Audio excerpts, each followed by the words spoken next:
that. I'll take care of it. He just Hello. to. Welcome, Chair. Oh, thank you. We are now live on YouTube. Welcome those on the World Wide Web.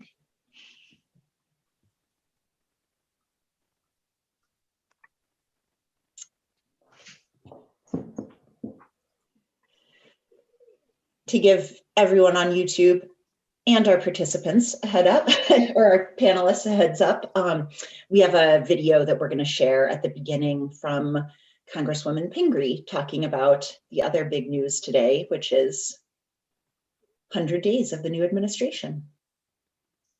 All right, everybody, we're going to let folks in. All right.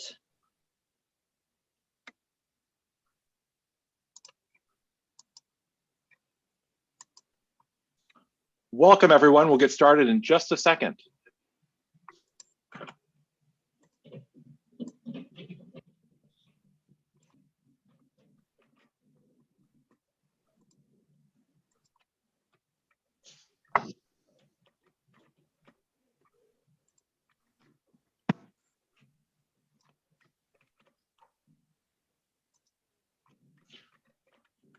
Welcome to all who are just joining. We will get started in just a second.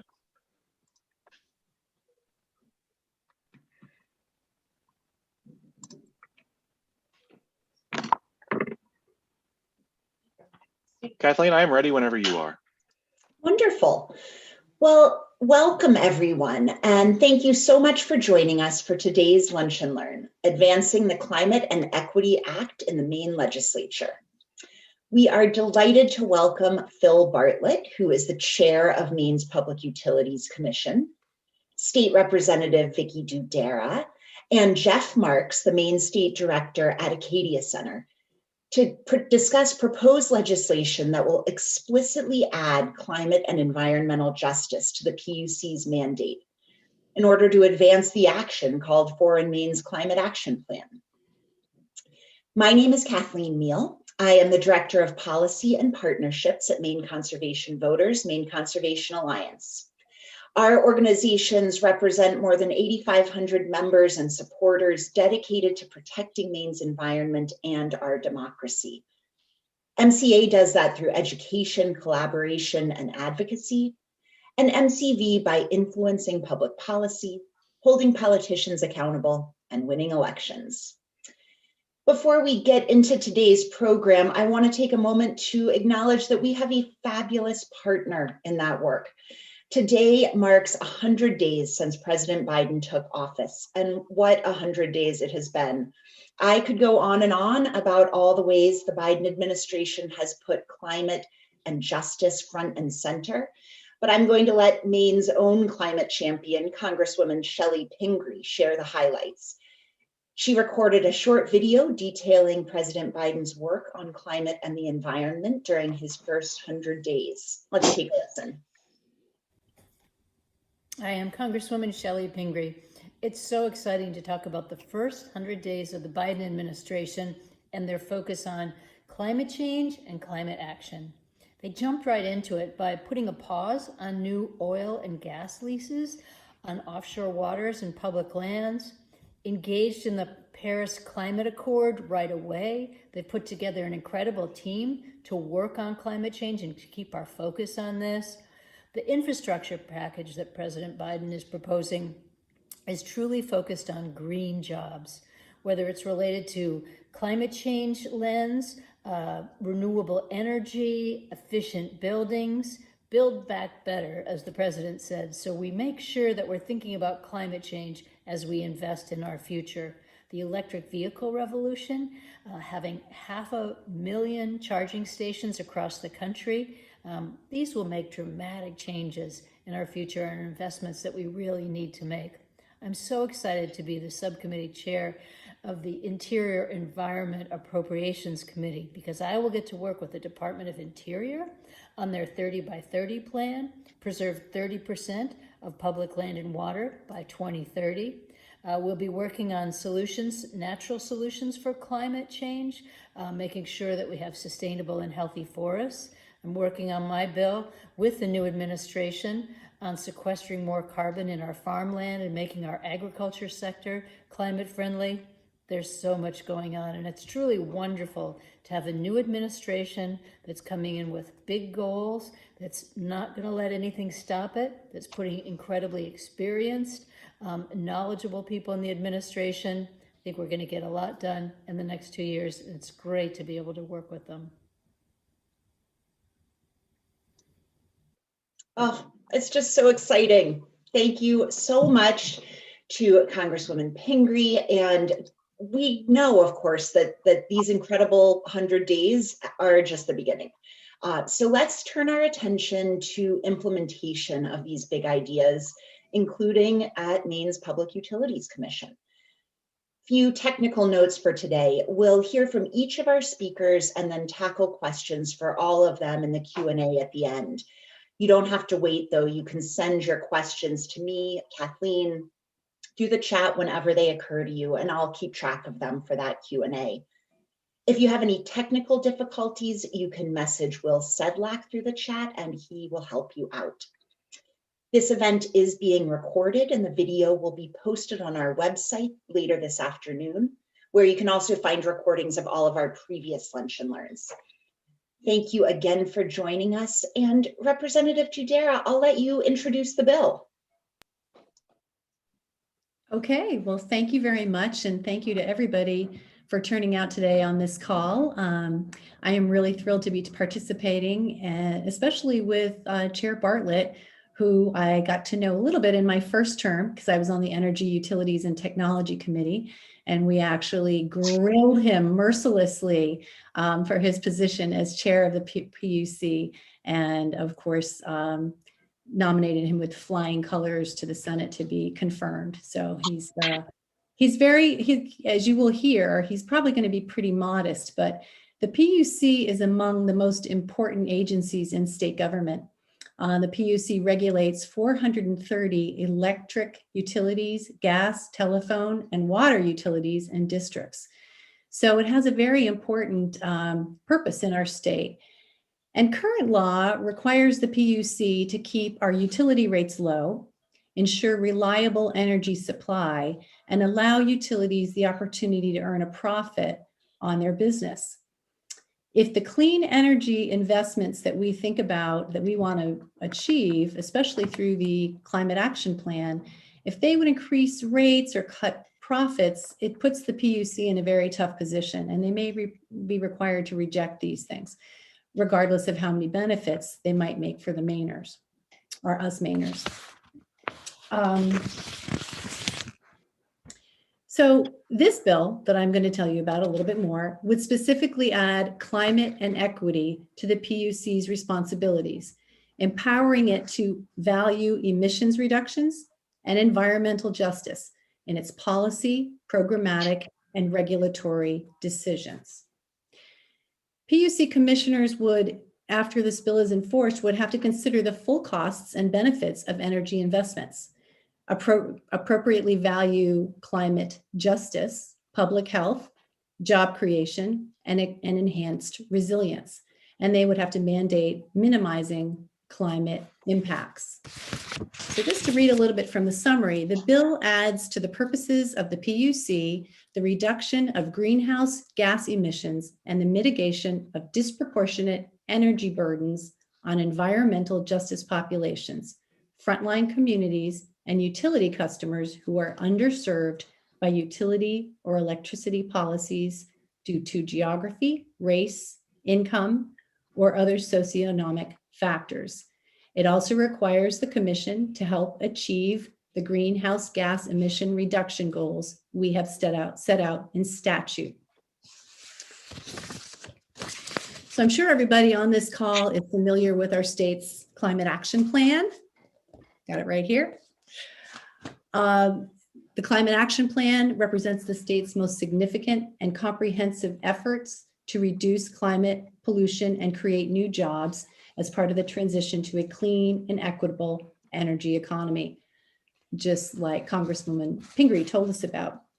It sets out strategies based on both scientific assessments of the reduction levels needed to help guard our economy, people, and environment from severe impacts of climate change, and on equity assessments of policy impacts. So back to the PUC. As the regulator of our investor-owned utilities, the Maine PUC is critical to the success of the Climate Action Plan, and it has unique authority to advance climate and equity requirements. So as we move away from fossil fuels, this bill will require the PUC to consider climate and equity impacts and will help empower this important agency to make decisions that reflect our climate, health, and equity priorities.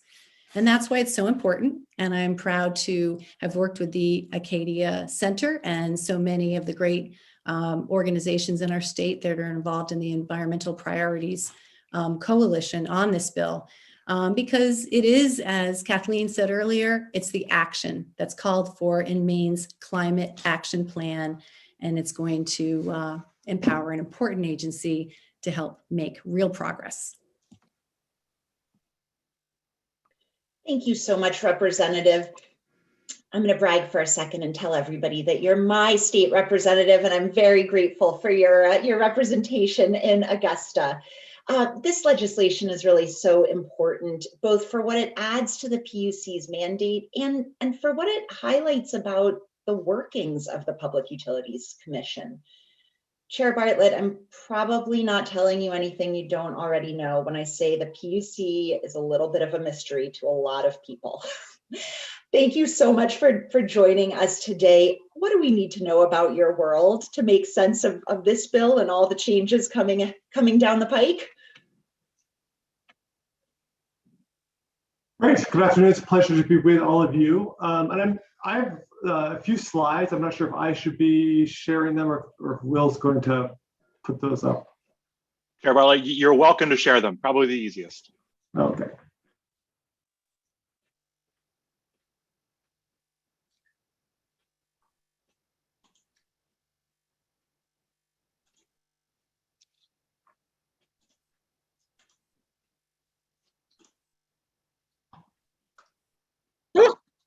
And do you see it? Did it work? Good. Excellent. Perfect. Thank you. So I should say as an initial point that we are still, as an agency, reviewing the legislation, have not taken an official position on it. We will be offering comments, I'm sure, when it hits the committee, and we certainly do appreciate the issues that are raised in it. What I thought I would do is to provide a little bit of background about the PUC and talk a little bit about what we're currently doing to implement some of the aggressive climate goals that the legislature has enacted. As I think Representative Doudera said, we regulate a number of industries. These are the utilities that you likely interact with. From our electric T&D utilities, CMP and Versant are the two largest. Natural gas utilities, water. We have limited jurisdiction over a telephone provider of last resort service. And we also oversee 911 communication services, and we regulate the Casco Bay ferry and water transportation throughout Casco Bay. A little known fact, fortunately it doesn't take up a lot of our time, but it is part of our mandate. The PUC is a quasi-judicial independent agency, and what that means is we are, the commissioners are all appointed to 6-year terms on a rotating basis, and we are intended to be and are independent of the rest of state government. We are quasi-judicial in that we have a number of adjudicatory proceedings in front of us, and we accept evidence and make findings based on the evidence before us. We regulate utilities to ensure the safe, adequate, and reliable service at rates that are just and reasonable. Now that's the broad brushstrokes from our authorizing legislation. When you get into the particular industries and particular types of proceedings, there are all kinds of additional factors and considerations that go into an assessment of what just and reasonable rates really are. Some of the proceedings that we engage in pretty regularly are, of course, rate cases where we set the amounts that our utilities can charge. And this includes consideration of all kinds of aspects of a utility operations, what kinds of investments they're making to support reliability and service, how they are meeting their obligations under state law, and how do we establish rates and design rates in a way that is fair to all consumers. We also have a number of rulemaking proceedings, like a lot of other state agencies, that help us to provide context for implementing a lot of the state laws that we are responsible for overseeing. We have investigations and inquiries. We have really broad authority to open investigations into the activities of particular utilities, or open inquiries into areas where we may be considering new rules, or where we want to gather information to support the work that we're doing. We also implement a number of specific state policies. For example, the legislature decided to procure renewable energy. That responsibility came to us. So last year, we procured about 500 megawatts of renewable energy, mostly solar, around the state. And we're currently in the middle of a procurement for another 300 megawatts or so of renewable electricity. We also are required to review all transmission lines before granting what's called a certificate of public convenience and necessity. And as part of that, the law is very specific in providing a number of factors we consider, which include environmental concerns, economic impacts, and all kinds of other relevant issues that we have to evaluate. And then any reorganization of utility has to be approved by the PUC. And part of our assessment is to make sure that the reorganizations provide a net benefit to consumers and are in the public interest. As you mentioned, the legislature has set very aggressive goals, and here are a couple that really hit on a lot of the work that we're going to be doing over the next several years. In 2019, the legislature passed aggressive renewable energy targets, increasing the use of renewables in the state from 40% all the way up to 80% by 2030, and then increasing that to 100% of renewables by 2050. Later that year, September 2019, Governor Mills signed an executive order to make Maine carbon neutral by 2045. These are aggressive targets. I think they're consistent with the need to address climate change. And they're also consistent with what a lot of other states in the region are doing, and increasingly we're seeing happen around the country. In order to get there, to achieve these targets, we're going to require a significant number of investments, many of which are going to be paid for by electric ratepayers. That's all of us who consume electricity in the state. At the top of the list is sort of grid scale renewables, like the big procurements that we have been doing at the PUC. And we also know that we're going to need to add this large scale storage that will help us to really maximize the benefit of renewables and help us to displace fossil fuels during all hours of the day. On the distribution system, these are the wires that sort of connect your home and business. We're increasingly seeing distributed energy resources. These would be things like rooftop solar panels and small solar farms that connect onto that distribution network. Again, ideally, that will be paired with storage to help make sure that we are really maximizing the overall benefit, environmental benefit of these resources. As in Maine, a huge amount of our carbon emissions come from our heating and transportation sector, not our electric sector. So if we're really going to hit our carbon decarbonization goals, we're going to have to electrify a lot more of our automobiles and a lot more of our heating. And currently, the Efficiency Maine Trust has incentives for electric vehicles and for heat pumps. I expect that a lot more of that is going to be needed in the years ahead in order to transition people onto electricity. As a result of a lot of these changes, putting in more solar panels and storage at the distribution level, increasing electrification, adding more cars and heat pumps onto the grid, is going to require us to make significant changes to the distribution system. And we've currently opened up a proceeding to look at how to modernize the grid to incorporate all of these different resources, the load growth that we expect, and to consider technologies that will enable consumers, businesses, to really have the maximum flexibility in how they use electricity. So that is an important step under our existing authority that we are moving forward because of these aggressive goals. And finally on the list, I've noted that we're going to need to see significant investment in transmission lines, which I know is not a popular topic, But in order to connect wind resources, renewables in northern Maine, which are likely to be needed to support the climate goals of the region, as well as to connect offshore wind, we're going to need more transmission. And we also will need to have strong interconnections with our neighboring energy systems so that when we have surplus renewables, we can export those to other parts of the country. And when we need more energy than we're producing, we can bring in renewables from other places. So all of these things cost money. And I think when I talk to policymakers, and increasingly as I think about this, I try to identify some key considerations that I think we should all be keeping top of mind as we embark on this energy transition.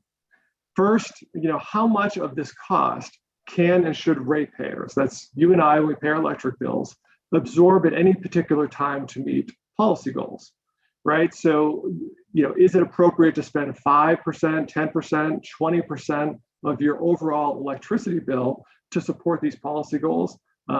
Is there a limit to that? How do we want to spread out these costs so that we can minimize the financial impact, recognizing that not everyone can afford to see a huge spike in their electricity bills? Secondly, and related, is how do we maintain cost causation principles and take into account equity considerations? Now, this is a mouthful with a lot of jargon, I understand. Cost causation principles, when we deal with rate making at the PUC, and it's done by most commissions around the country, we look at assessing and designing rates so that people are paying based on the cost of providing service to them. So as a residential customer, when I connect with to the electric grid, there's a cost associated with the utility providing me with service, and my cost should be reflective of the price I pay should be reflective of those costs. As you start putting more policy initiatives onto the electric bill, now there's this added pot of money that needs to be paid. And it's not a pure cost causation analysis anymore. And so you have to think about increasingly, what role does equity play? We currently have some programs for low-income customers and to help them with their electric bills. But I think this issue of who should pay what is going to become more acute, and we're going to need direction from the legislature in all likelihood in the years ahead. Right now, this is done on a very piecemeal basis. Particular industries or groups may go to the legislature and seek for some sort of carve out or change in the way that they are assessed. And we're likely to need a broader framework as we are making more and more investments through our electric rates. And if you think of it comparatively, when we make investments as a state and pay for those through our tax dollars, the legislature is pretty accustomed to making equity determinations around what tax rates should be, what tax exemptions should exist, who should get tax credits, and so forth. And the electricity rates are not designed in that way. So I think increasingly we're recognizing in Maine and around the country that these equity considerations need to have a more central role in how we think about how to charge for the utility service. And then thirdly, how do we better align utility incentives to meet these public policy goals and new customer needs that will arise as we electrify more and more of our energy sector?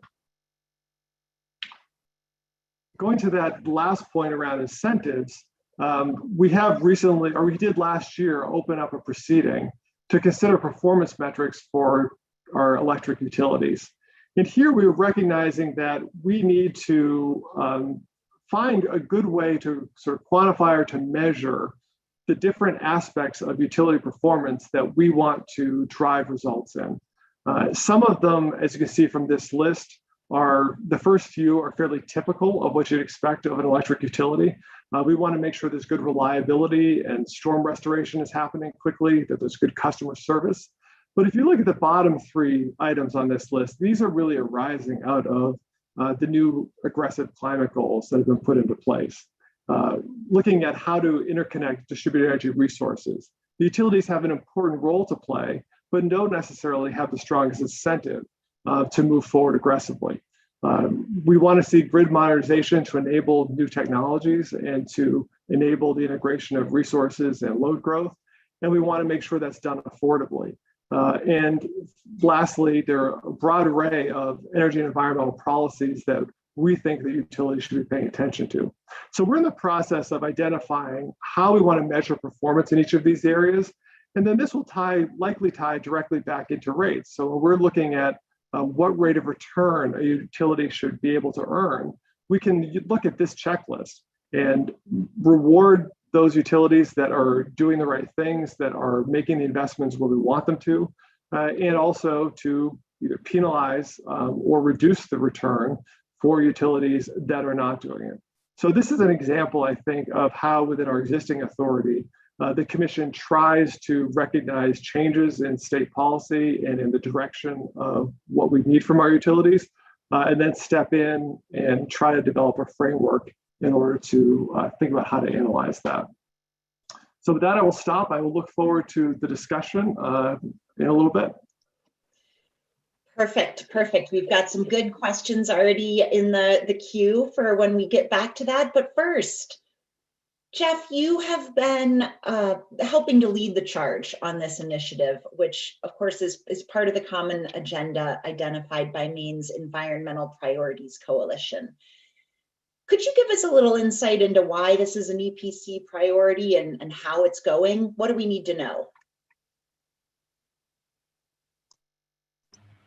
Sure, I think it starts with the climate action plan itself. We have this fantastic plan that Representative Doudera talks about that designed to reduce emissions from the transportation, buildings, energy, and industrial sectors, and while also trying to encourage healthy and resilient communities, investing in infrastructure, preserving natural lands, growing jobs in the economy. And there's a lot in there that's fantastic. It's been mentioned a couple of times about beneficial electrification. We're going to need to do this in our heating and transportation sectors so that we can meet the goals in the climate action plan and the required mandates and targets in the climate change statute. Increasing weatherization, especially for low-income seniors and rural households. In fact, EPC has another priority bill that you're working on and we're working collectively on. It's a bond bill to provide funding for schools and seniors and low-income households to increase the air sealing and insulation. We're looking at energy efficient building codes. So there's a lot in that plan. But now we're at the implementation stage, and implementation is a lot tougher in a lot of ways than putting together a plan. So this bill gives the Public Utilities Commission, which has an outsized role in the electrification that we're going to need to get to of our, the renewable electricity grid, but as well as the electrification of the transportation and heating sectors. We want to give them the tools, as well as other state agencies at some point, to really be able to take the action that's called for in the climate action plan. So this touches on some big issues, and it gives the PUC the tools to move forward. Thanks, Jeff. That is so helpful. And I feel like we've really laid the foundation. You all have laid the foundation for a great conversation here. So thank you. Before we get into the questions, though, our Lunch and Learn regulars know that we always share a call to action at this point. So I just wanted to give you a heads up that later this afternoon, you'll get an email with links to the fact sheet that the EPC put together about this bill and some information about the PUC. So thank you so much. We will send that email out this afternoon, and we can get into some questions now. First up, the division of responsibilities between the legislature and the PUC. Representative Doudera, you have a really important role here. Chair Bartlett, you have a really important role here. how do we know whether we're looking at action by the legislature or action by the commission? How do you split that up?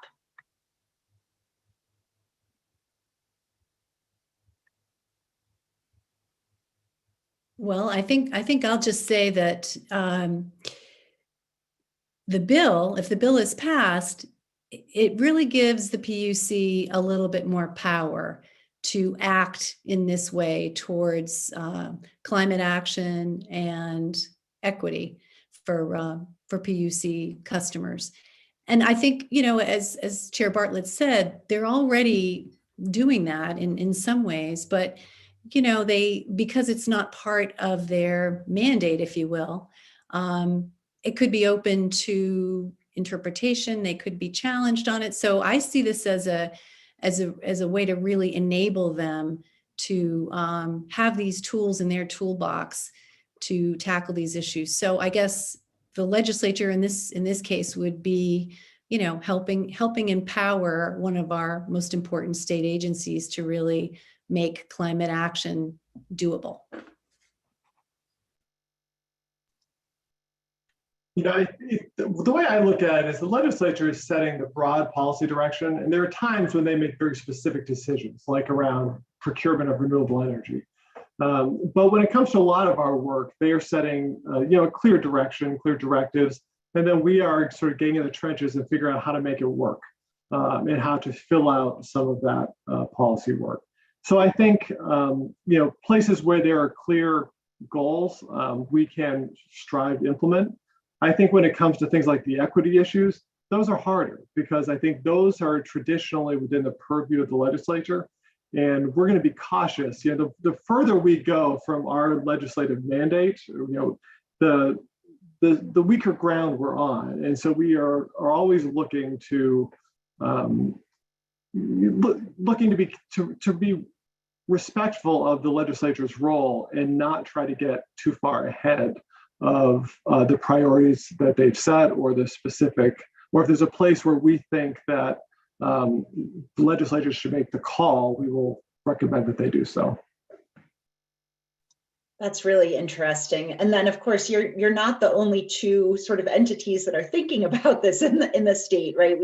We've got the direction set by the governor, and then we also have, Chair Bartlett, you mentioned the certificate of, I never remember, CPCN, that once you approve a transmission project, for example, the DEP has a role in siting, right? So this is there are a lot of pieces of the puzzle, aren't there? Yeah, that's right. I mean, sort of our, you know, we look at, you know, our view, we look at our role and in the context of all the other pieces, right? So if you're trying to build a transmission line, there are local permits you need, there are state environmental permits you need, you've got to go through the CPCN process, and there's probably federal permits you need as well. So there are all these pieces of the puzzle. And we look at it, we try not to, our goal is not to do the work of other agencies or to step in and second guess or make different decisions. But we recognize that there is an important role, and part of our assessment of whether there is this public need is an evaluation of, is this in the public interest? And so we are weighing environmental factors, greenhouse gas emissions in some cases. We are looking at the economic benefits. We're looking at the scenic issues. We're looking at the reliability benefits that come to a line. We're looking at any financial benefits that the ratepayers might get. So we're looking at the complete package before us. And the parties have a role in coming in and being advocates, recommending how we should weight those different factors. And ultimately, we have to draw the conclusion that the transmission line, in our view, from our perspective as the regulator, is in the public interest, and then leave it to the other agencies to look at the specifics of environmental law or siting law. That makes sense. And you mentioned the parties, you mean like the utilities who are actually would be charged with that. So the interesting thing about our proceedings is anyone can become a party. So the utilities who are proposing these lines are a party. The Office of Public Advocate is designed to represent ratepayers, and especially low-income ratepayers are always a party to our proceedings. We frequently have environmental groups get involved in these proceedings, industrial users, sometimes other consumer-owned utilities that are relying on or maybe affected by that line. So there's a wide range of stakeholders who can intervene. And we have a very liberal intervention policy. So if there are any advocacy groups who want to engage, they're certainly able to do so. And they can put anything in the record that is relevant to the consideration of the line. Thanks. That's really helpful. And I know we haven't seen perhaps as much public participation at the PUC as we do at the legislature, but it sounds like that's not for a lack of opportunity. It's more perhaps education and just experience with those proceedings. Yeah, we do try to do some outreach. We do public hearings around any major initiative like that. So a transmission line, we would have public hearings around the state. When we do rate cases or mergers and acquisitions, we always do public hearings. And sometimes they're well attended, sometimes they're not. But I do think it's important, and I take our responsibility to do outreach seriously. And we will make every effort to make, as big proceedings come down the pike, to make sure that people are aware of them and how to participate. Kathleen, if I could just add. Please do. Yeah, in the past, the PUC hasn't been as transparent as it is under Chair Bartlett. And that's something that, I think bears mentioning, and, something that I really appreciate is that he's really brought a great level of transparency to the PUC. That's much appreciated. Yeah, and let me just echo that too. I think this is a very different PUC than we've had in the past, and I feel for the commissioner and the chair and the commissioners. There's a lot to do in a fairly short period of time. We have not only the very aggressive state goals and targets in our greenhouse gas emission statute and the renewable statutes as well, but we have this renewed focus at the federal level to develop a clean energy standard and to build infrastructure in the electricity grid that will get us to the reductions that we need. And doing that in a way, it's appropriate that you started off this call today with Representative Pingree talking about the first 100 days. When have we ever heard in 100 days so much about climate and equity? We haven't. And if the federal government's going that route, why not do it on the state level as well? And this is something that this particular bill can help do in providing that direction in parallel with what hopefully is a strong federal effort. Well said, well said. And there are a couple of pieces that you mentioned there, Jeff, that I want to pick up on. One is the urgency, right? The timeline of our goals. It's tough because I've heard concerns and questions both ways. How can we possibly make these huge systemic changes by 2030? And how can we possibly wait until 2030 to make these huge changes? How do we balance that sort of climate urgency and the time that it takes to make thoughtful decisions and improvements to our grid, to our energy planning system? You all have a really big job. What's the secret? Yeah, I don't know if I know the secret or the answer to that.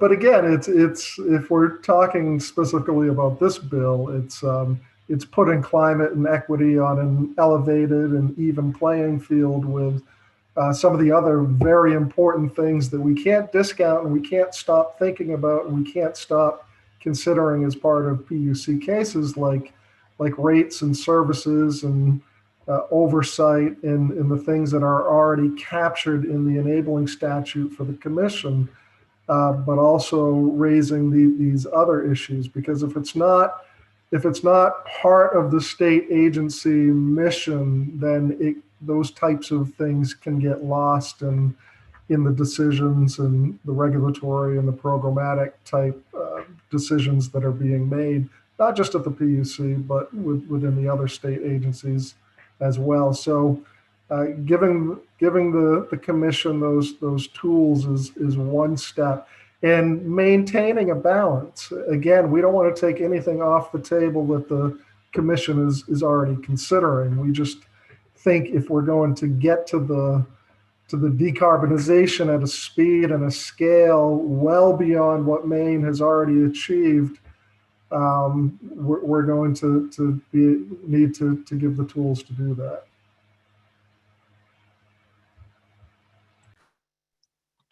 Is there much hope for support, both in direction and dollars from the federal level, particularly if the American Jobs Plan, for example, is successful? What can we expect for that? And I know that's still in process, so I don't expect you to know all the details of it, but what are we thinking? I think we can see a lot of potential. I think there's going to be a real emphasis on, I think, some of the transmission build out that's going to be needed, particularly connecting regions of the country and connecting renewable resources. There may be additional supports in the form of tax credits and otherwise for renewable resources, battery storage, some of these things that we're desperately going to need. And I look at Maine and think about the offshore wind potential and how that can benefit from continued and increased federal support in the years ahead. So I think there's a tremendous potential. And I think, in terms of the urgency of this, I think we should take some comfort in how quickly things are moving. I think if you look even back 3 years ago, would you ever have guessed we would have made as much progress as we are today, and we would be having the kinds of robust conversations about what we could achieve by 2030 as we are? So I think due to a lot of good work by the legislature and the governor, and increasingly on the national level, I think there's a really renewed hope that we can achieve this a lot faster than most of us would have thought. Yeah, I'll just chime in and say I agree with that totally. It's a very exciting time, and as you said, Kathleen, to hear it coming down from President Biden, to have our governor taking such a strong leadership role, to really hearing the legislature, even folks who maybe a few years ago wouldn't be talking about climate action, to hear them embracing it, it's very exciting, and it does make me feel very hopeful as well. What advice do you have for folks on the call today, and just generally? I mean, besides supporting these policies and the legislative initiatives, and of course the folks like you all who are implementing and leading them, what actions can everyday Mainers take? Well, I think it is really important when people do reach out to their representatives. It does make a difference, no matter what the legislation is, no matter what the issue is. But taking the time, as your group advocates for people to do, it really makes a difference to just reach out. And we're hearing from a number of younger people now too, which is just awesome. But I don't want to discount that. It seems so simple to take a minute to send a postcard or email a legislator, or step up and testify when these bills come up. But the numbers matter, and your voice really does matter. So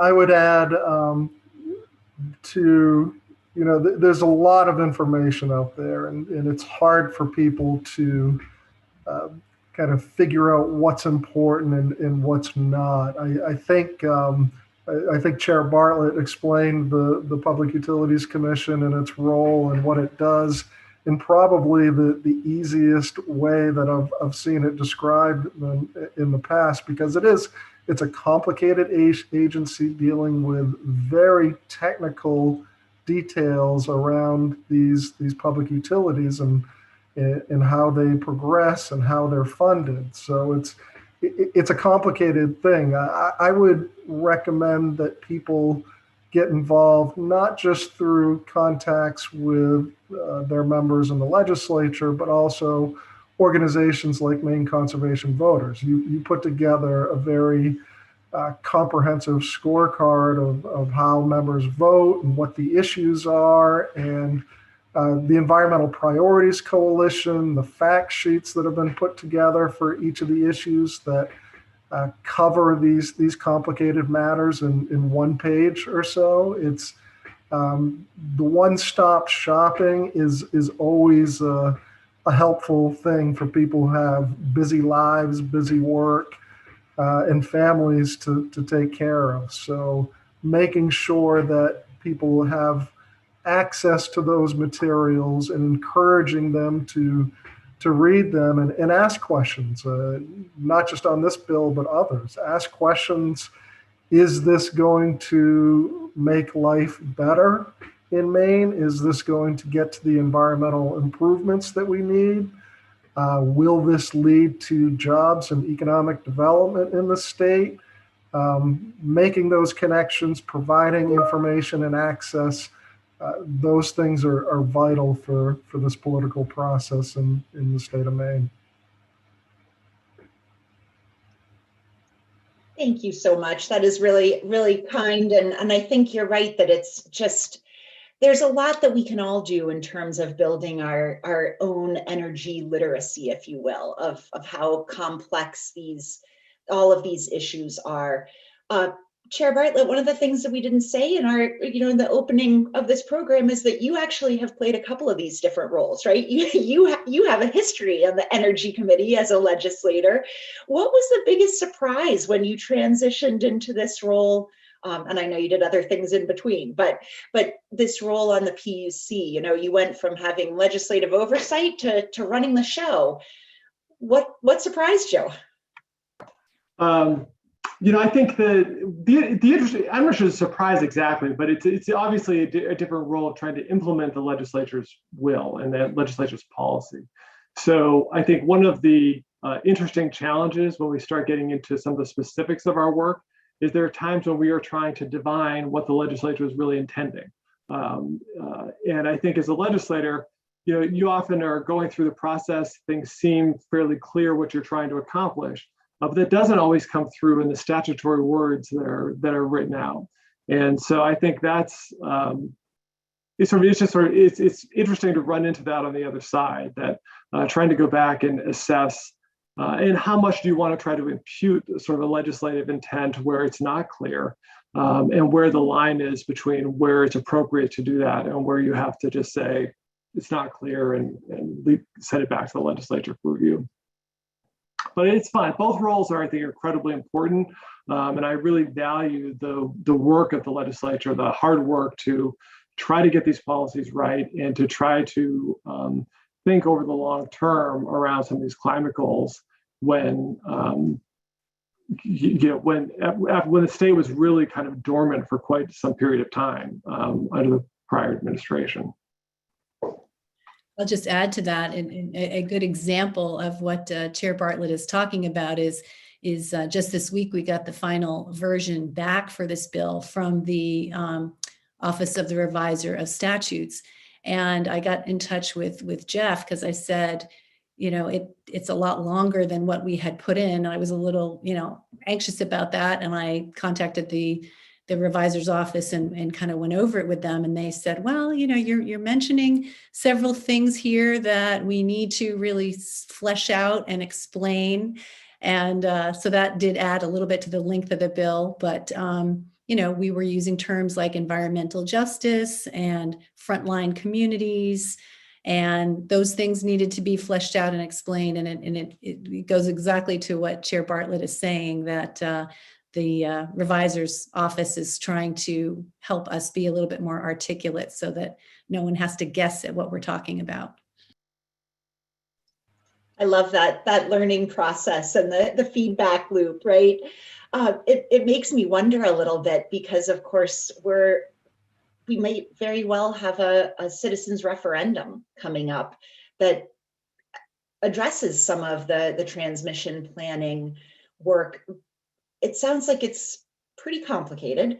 Are there any impacts that you all are sort of thinking about, like what that precedent of energy planning decisions through referendum could mean? Would it tie your hands in any ways in terms of addressing and meeting the goals in the climate action plan?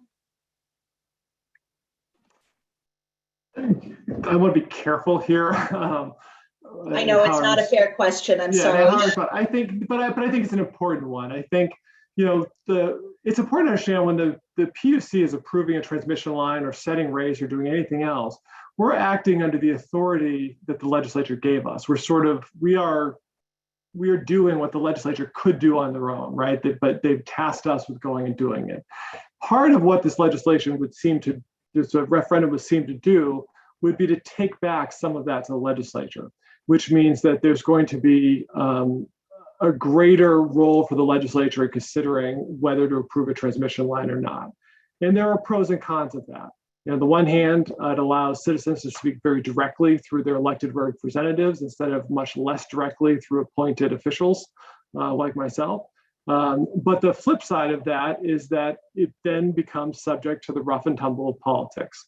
And that means that those lines could get more expensive because of the work that may have to be done to build a political support for those lines. So, that to me, that's the important trade-off. I do think that for us to achieve this important energy transition, we're going to need more transmission built. There's no question about it, and we're going to need more distribution lines built around the state. And we have to understand that. And if we get into a posture of simply being opposed to any major build of a line, I think that's going to undermine the long-term climate objectives of the state. Wonder if I could just change the subject, Kathleen, for just a minute, because I have a question for Chair Bartlett, and people on the call may not know that one of the commissioners for the PUC is retiring, and Governor Mills will be appointing a new commissioner for the PUC. And I'm wondering, if Chair Bartlett had his pick of people, what would be the qualities that he would be looking for in a new commissioner? To the dangerous question phase of this proceeding. I think, what I've said is that it's important to have somebody who has some understanding of some of the issues. And I think given the centrality of the work and the energy sector, that someone with some knowledge or skills in that area would certainly be helpful. And I think that the leading characteristic I think you have to have in this job is intellectual curiosity. There's a lot of work, there's a lot of reading, there's a lot of a very steep learning curve to climb. And having someone who really cares about these issues, wants to learn about them, ask tough questions, is the kind of leadership that the commission needs all the time. What an answer. Thank you. Intellectual curiosity, the key to good leadership, and really well represented by you both, Chair Bartlett, Vicki, Representative, apologies. We're just so grateful for your great leadership and willingness to dig into some of these pretty tricky questions and tough areas. I'm grateful to all of you for joining us today. We have been doing a series of sort of deep dives on the priorities of Maine's Environmental Priorities Coalition. So this was another one of those. Thanks to Chair Bartlett, to Representative Doudera, to Jeff Marks. Next week, we will be diving into another one of our priority bills, and it has to do with land conservation, which has tons of benefits for our public health, our forestry, farming and fishing, outdoor economy, carbon sequestration, wildlife protection. We will have representatives from all of those perspectives, along with State Senator Kathy Breen, who has introduced legislation to fund the Land for Maine's Future. here in this space next week. Until then, thank you all so much for your great questions and great thinking on this, for your intellectual curiosity, as we will say. Have a wonderful weekend, and thanks a million.